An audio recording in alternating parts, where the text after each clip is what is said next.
നമുക്ക് ഫെമിലിയർ ആയ രണ്ട് main characters, Walter White from Breaking Bad and George from ദൃശ്യം.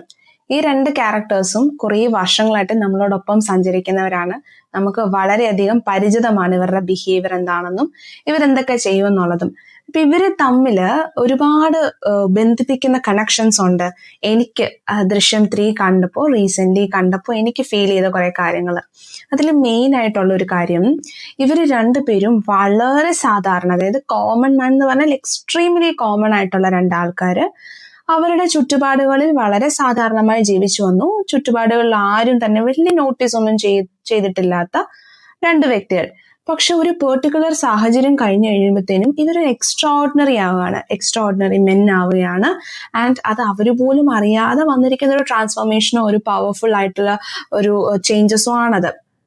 ഇപ്പോൾ നമ്മൾ ബ്രേക്കിംഗ് ബാഡിനകത്ത് വാൾട്ടർ വൈറ്റിന്റെ ക്യാരക്ടർ എടുത്ത് നോക്കുവാണെങ്കിൽ, ഒരു സ്കൂളിൽ കെമിസ്ട്രി പഠിപ്പിച്ചുകൊണ്ടിരുന്ന ഒരു മനുഷ്യൻ ക്യാൻസർ വരുന്നു.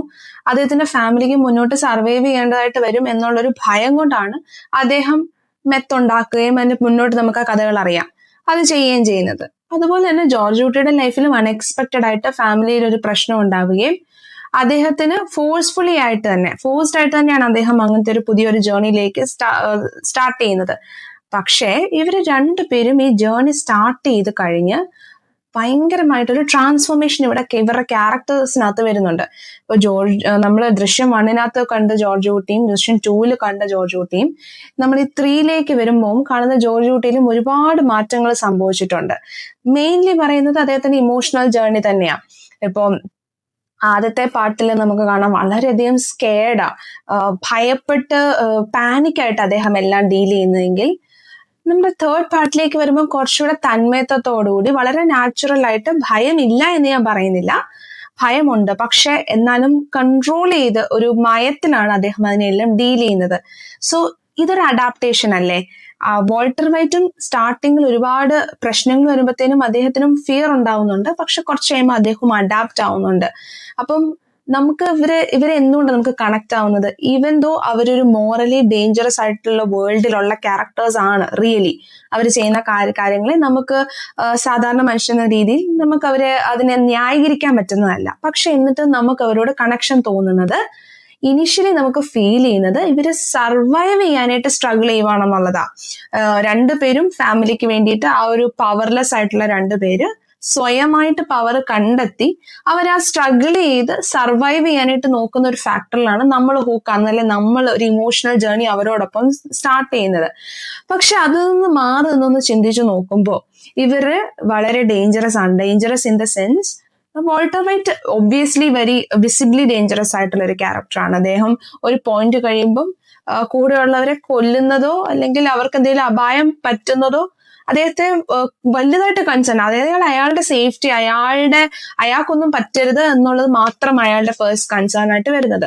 അത്രയും വിസിബിൾ ആയിട്ടുള്ള ഒരു ഡേഞ്ചറസ് ആയിട്ടുള്ള ആളല്ല ജോർജ് ഊട്ടി ഡെഫിനറ്റ്ലി. പക്ഷെ ഒന്ന് ആലോചിച്ച് നോക്കിയേ, ഈ 3 ഫ്രാഞ്ചൈസിലെ 3 പടം എടുത്ത് നോക്കുമ്പോഴും ജോർജ് ഊട്ടി റിലേഷൻഷിപ്പ്, അതായത് ജോർജ് ഊട്ടിയുമായിട്ട് ബന്ധത്തിൽ വരുന്ന ഓരോ വ്യക്തികൾക്കും ജോർജ് ഊട്ടി അവരോടൊക്കെ നന്നായിട്ടാണ് ബിഹേവ് ചെയ്യുന്നത്. എന്നിരുന്നാൽ പോലും അതിന്റെ ഉള്ളിൽ ജോർജ് ഊട്ടി അവരെയൊക്കെ ഒരു ഘട്ടത്തിൽ യൂസ്ഫുൾ ആകും എന്നുള്ള ഒരു കൺസിഡറേഷനും കൂടെ ഇല്ലേ അതിനകത്ത്?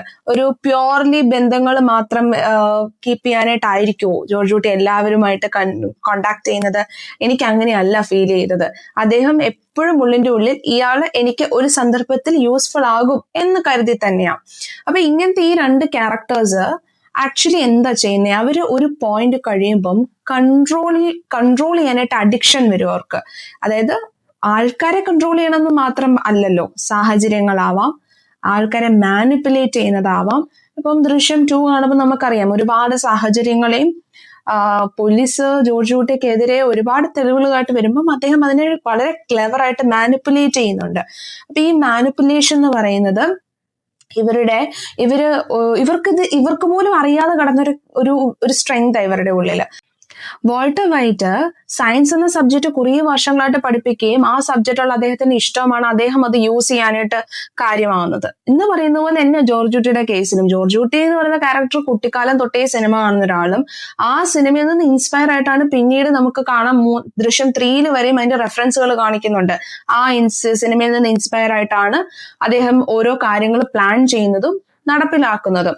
സോ ഇവിടെ നമുക്ക് ഇങ്ങനെ ഈ ക്യാരക്ടേഴ്സിന്റെ ട്രാൻസ്ഫോർമേഷൻ മനസ്സിലാക്കാൻ പറ്റുക. വാൾട്ടർ വൈറ്റ് വിസിബിളി അദ്ദേഹം എക്സ്പ്ലിസിറ്റ് ആയിട്ട് പറയുന്നുണ്ട് ഞാൻ ഡേഞ്ചറസ് ആണ് ഒരു പോയിന്റ് കഴിയുമ്പോൾ എന്ന് പറയുന്ന പോലെ തന്നെ ജോർജ് കുട്ടിയുടെ കേസിൽ അത് സൈലന്റ് ആയിട്ടാ നമുക്ക് തേർഡ് പാർട്ടിലേക്ക് വരുമ്പോൾ മനസ്സിലാവും ജോർജ് കുട്ടി ചെയ്യുന്ന പല കാര്യങ്ങളും ഡേഞ്ചറസ് ആണ്. അത് അങ്ങനെ തന്നെ നമുക്കത് കൺവേ ചെയ്യുന്നുമുണ്ട്. സോ ഇവരുടെ ഫാമിലിയെ കുറിച്ചും കൂടെ ഒന്ന് നമുക്ക് ഡിസ്കസ് ചെയ്യേണ്ട അത്യാവശ്യമാണ്. നമ്മുടെ ഫാമിലിയിലേക്ക് നോക്കുമ്പോൾ രണ്ടുപേരുടെ ഫാമിലി അത്രയും അണ്ടർസ്റ്റാൻഡിങ് അല്ല, വെരി ഡിഫറെന്റ് ആയിട്ടാണ് രണ്ട് ഫാമിലിയുടെയും പെർസ്പെക്റ്റീവ് എങ്കിൽ പോലും ഇവരുടെ സ്ട്രെങ്ത് ഉപയോഗിക്കുന്നത് ആക്ച്വലി ഇവർക്ക് വേണ്ടിയിട്ടല്ല, ഫാമിലിക്ക് വേണ്ടിയിട്ട്. അതാണ് കോൺട്രഡിക്ഷൻ. പക്ഷെ എന്നിട്ടും ആ ഫാമിലിക്ക് മനസ്സിലാവുന്നില്ല ഇവർ ചെയ്യുന്നത് എന്താണെന്ന്, അല്ലെങ്കിൽ ഇവരുടെ മോട്ടീവ്സ് എന്താണെന്ന് ഒന്നും ക്ലിയർ അല്ല. സോ ഫാമിലിക്ക് പോലും ഐഡന്റിഫൈ ചെയ്യാൻ പറ്റാത്ത ആൾക്കാരായിട്ട് ഇവർ ട്രാൻസ്ഫോം ചെയ്ത് കഴിഞ്ഞിരിക്കുന്നു. അപ്പം ജോർജ് കുട്ടിയെ സംബന്ധിച്ചോളം ഇമോഷണലി അൺപ്രഡിക്റ്റബിൾ ആയി. എന്താണ് ജോർജ് കുട്ടി അടുത്തത് ചെയ്യാൻ പോകുന്നതെന്ന് ആർക്കും പ്രഡിക്റ്റ് ചെയ്യാൻ പറ്റത്തില്ല. അപ്പൊ എല്ലാവരെയും ഔട്ട്സ്മാർട്ട് ചെയ്യുക, എല്ലാവർക്കും മുന്നേ സഞ്ചരിക്കുക എന്നുള്ളത് ജോർജ് കുട്ടിയെ സംബന്ധിച്ച് ഒരു അഡിക്ഷൻ ആയിട്ട് മാറിയിരിക്കുകയാണ്.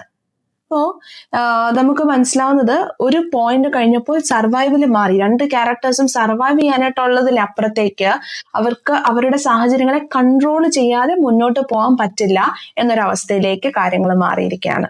ദൃശ്യം 3 കണ്ടപ്പോഴാണ് എനിക്ക് ഇങ്ങനത്തെ കുറെ കണക്ഷൻസ് ഈ രണ്ട് ക്യാരക്ടേഴ്സ് തമ്മിൽ ഉണ്ടല്ലോ എന്ന് തോന്നിയത്. നിങ്ങൾക്ക് ഇങ്ങനെ തോന്നിയിട്ടുണ്ടോ? ഉണ്ടെങ്കിൽ ഡു കമന്റ്.